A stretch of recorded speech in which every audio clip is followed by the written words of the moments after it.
Good morning, class 5th. How are you all? I hope you all are fine. So class, this is your Hindi period. ये आपका हिंदी का period है. अपनी कनक व्याकरण की बुक निकालिए, हिंदी लैंग्वेज बुक.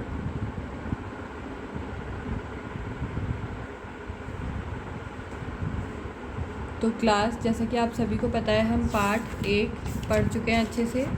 ये पार्ट हमारा कंप्लीट हो गया है. तो आज हम पार्ट 2 स्टार्ट करने जा रहे हैं. ओके, कौन सा पार्ट शुरू कर रहे हैं हम आज? पार्ट 2. तो अपनी हिंदी लैंग्वेज की बुक खोलिए और पेज नंबर 5 पे आइए सभी. पार्ट 2 का नाम क्या है? वर्ण तथा शब्द. वर्ण तथा शब्द, लेटर एंड वर्ड. ओके, भाषा की सबसे छोटी इकाई वर्ण है क्योंकि इसके टुकड़े नहीं किए जा सकते. वर्णों का व्यवस्थित क्रम वर्णमाला कहलाता है. हिंदी वर्णमाला में कुल 44 वर्ण हैं, जिनमें 11 स्वर हैं और 33 व्यंजन. भाषा की जो सबसे छोटी इकाई होती है वो क्या कहलाती है? वर्ण कहलाती है. उसको हम वर्ण कहते हैं क्योंकि उसके टुकड़े नहीं किए जा सकते. मतलब हम भाषा की सबसे छोटी इकाई वर्ण के टुकड़े नहीं कर सकते. वर्ण क्या होता है? जैसे ये व है, ये एक वर्ण है. एक अक्षर को हम वर्ण बोलते हैं. तो हम उसके टुकड़े कर सकते हैं? नहीं कर सकते. लेकिन हम एक शब्द के टुकड़े कर सकते हैं. तो इसलिए वर्ण के टुकड़े नहीं कर सकते. इस वजह से वर्णों को क्या बोलते हैं हम? इकाई भी बोलते हैं. सबसे छोटी इकाई है वर्ण भाषा की. ठीक है. वर्णों का व्यवस्थित क्रम क्या कहलाता है? वर्णमाला. वर्णों को जब हम व्यवस्थित रूप से लिखते हैं तो उसे क्या बोलेंगे हम? वर्णमाला. हिंदी वर्णमाला में कितने वर्ण होते हैं? 44 वर्ण. ओके, हिंदी वर्णमाला में 44 वर्ण होते हैं, 44, जिसमें से 11 क्या होते हैं? स्वर होते हैं और 33 क्या होते हैं? व्यंजन होते हैं. ये तो आप सभी को पता है कि वर्ण 2 प्रकार के होते हैं, स्वर और व्यंजन. तो जिसमें स्वर कितने होते हैं? 11 और व्यंजन कितने होते हैं? 33. Okay everyone. अब स्वर भी 2 तरह के होते हैं, ह्रस्व स्वर और दीर्घ स्वर. ह्रस्व स्वर और दीर्घ स्वर. अब स्वर होता क्या है, एक बार उसकी परिभाषा देख लेते हैं. वैसे आपने पहले लास्ट क्लासेस में पढ़ी होगी, बट एक बार फिर से उसको पढ़ लेते हैं.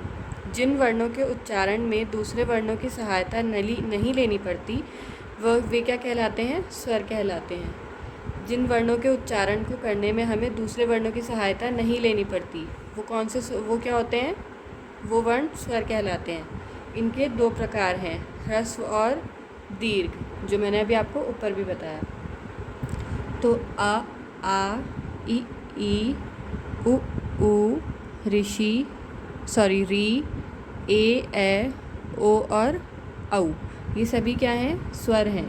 इनके उच्चारण के लिए हमें किसी भी तरीके के किसी भी और चीज़ की हमें ज़रूरत नहीं पड़ी.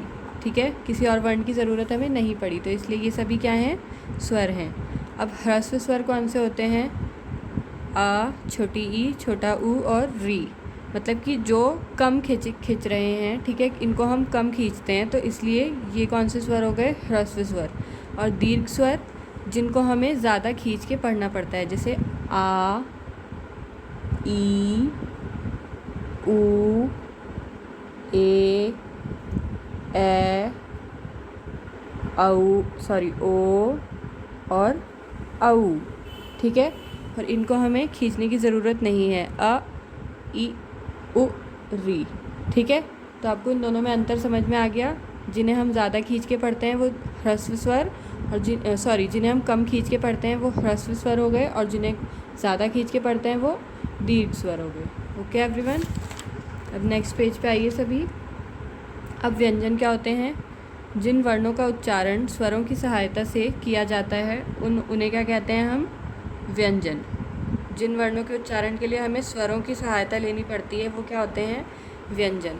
जैसे कि क से लेके ज्ञ तक क्या होते हैं? सब व्यंजन ही होते हैं. ओके, आपकी बुक में अभी सारे नहीं दिए हैं यहाँ पे, बट क से लेके ज्ञ तक सब व्यंजन होते हैं.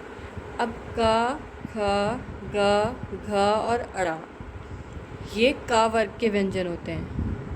का से स्टार्ट हो रहे हैं ना, तो इसलिए ये सब अड़ा तक का वर्ग के व्यंजन होते हैं। जब भी हम कॉपी में कोई वर्क करते हैं तो हिंदी में हम क ख ग घ अड़ा लिखते हैं ना, तो वो का वर्ग के व्यंजन होते हैं। उसके बाद च छ ज झ अ, ये किसके कौन से वर्ग के होते हैं?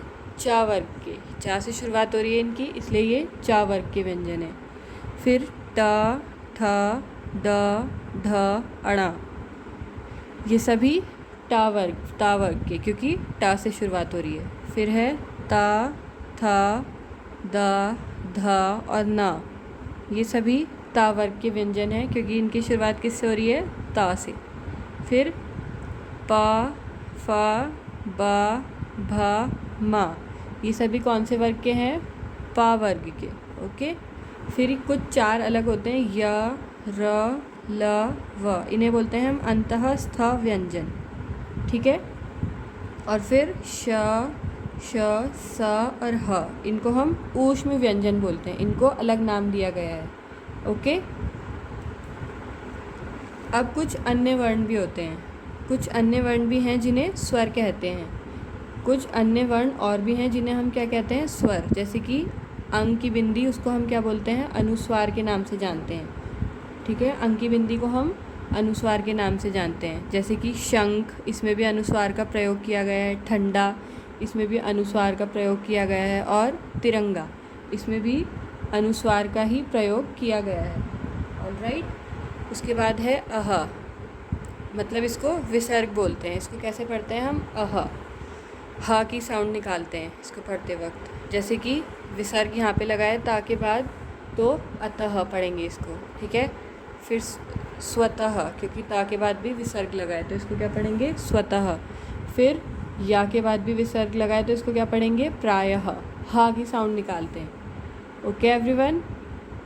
उसके बाद चंद्र बिंदु, इसको क्या बोलते हैं? चंद्र बिंदु को हम अनुनासिक बोलते हैं। क्या बोलते हैं चंद्र बिंदु को? अनुनासिक। जैसे कि, और इसको हम कैसे पढ़ते हैं? इसको हम नाक और मुंह दोनों की सहायता से पढ़ेंगे। कांच। ठीक है, कांच। आपको नाक और मुंह दोनों की ज़रूरत पड़ रही है ना। गांव, बांसुरी। ठीक है। अब इसके बाद संयुक्त व्यंजन होते हैं। संयुक्त व्यंजन क्या होते हैं? दो या अधिक व्यंजनों से मिलकर बने व्यंजनों को संयुक्त व्यंजन कहते हैं। जो भी व्यंजन दो या दो से अधिक व्यंजनों से मिलकर बनते हैं उन्हें क्या कहते हैं? हम संयुक्त व्यंजन कहते हैं। ओके।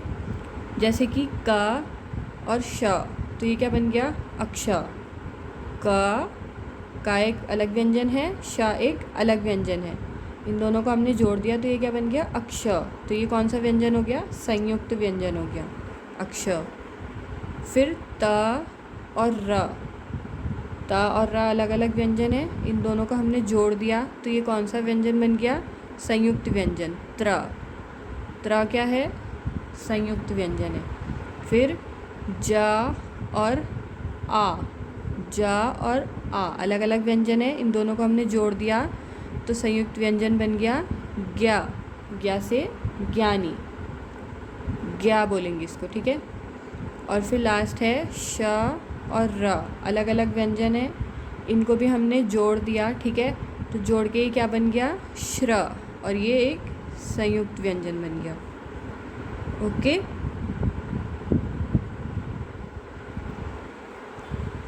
तो आई होप आप सभी को यहाँ तक समझ में आ गया होगा। अभी आज हमने क्या क्या पढ़ा? भाषा की सबसे छोटी इकाई को हम क्या कहते हैं? वर्ण कहते हैं, क्योंकि इसके हम टुकड़े नहीं कर सकते। और वर्णों को जब हम व्यवस्थित क्रम से लिख देते हैं तो वो वर्णमाला कहलाती है। हिंदी वर्णमाला में कितने वर्ण हैं ये आपको पता होना चाहिए। 44 वर्ण हैं, जिसमें से 11 क्या हैं? स्वर हैं, और 33 क्या हैं? व्यंजन हैं। Is it clear? उसके बाद ह्रस्व स्वर भी होते हैं और दीर्घ स्वर भी होते हैं। स्वरों के दो प्रकार होते हैं, ह्रस्व स्वर और दीर्घ स्वर। ठीक है। जिन्हें हम कम खींचते हैं वो ह्रस्व स्वर होते हैं, और जिन्हें हम ज़्यादा खींचते हैं वो दीर्घ स्वर होते हैं। ओके। उसके बाद कुछ अन्य वर्ण भी होते हैं, अनुस्वार, विसर्ग और अनुनासिक। और संयुक्त व्यंजन किसे बोलते हैं? जब दो या दो से अधिक व्यंजनों से मिलकर व्यंजन हम बनाते हैं तो उसे क्या बोलते हैं? संयुक्त व्यंजन। तो आई होप यहाँ तक आप सभी को क्लियर होगा। नेक्स्ट क्लास में हम इस पार्ट को कंटिन्यू करेंगे। तब तक के लिए आपको इस पार्ट को अच्छे से पढ़ना है जितना मैंने अभी आपको पढ़ा दिया। Till then bye bye, take care.